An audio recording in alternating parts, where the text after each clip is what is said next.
Здравейте, братя и сестри българи! Готвите ли се с война с Русия? Нашето правителство, избрано с много зор и висящо на косъм, каза, че Русия щяла да ни напада.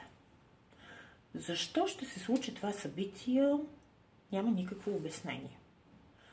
Тук няма достатъчно рускоговорящи, не сме бивша територия на Русия, няма кой знае какви редкоземни елементи, няма биолаборатории на САЩ, няма военни бази, които да притесняват кой знае колко Русия.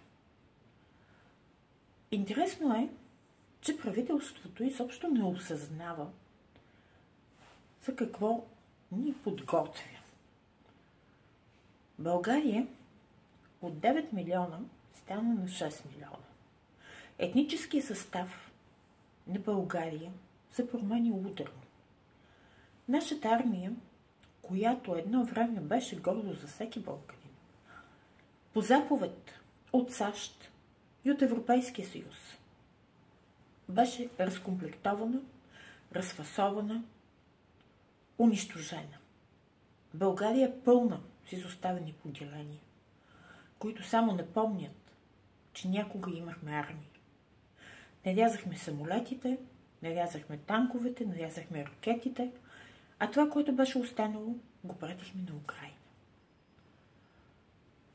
Все пак да напомня, че Тръмп, сегашният президент на Америка, в предишния си мандат ни взе едни почти 3 милиарда лева, за да ни достави 8 самолета.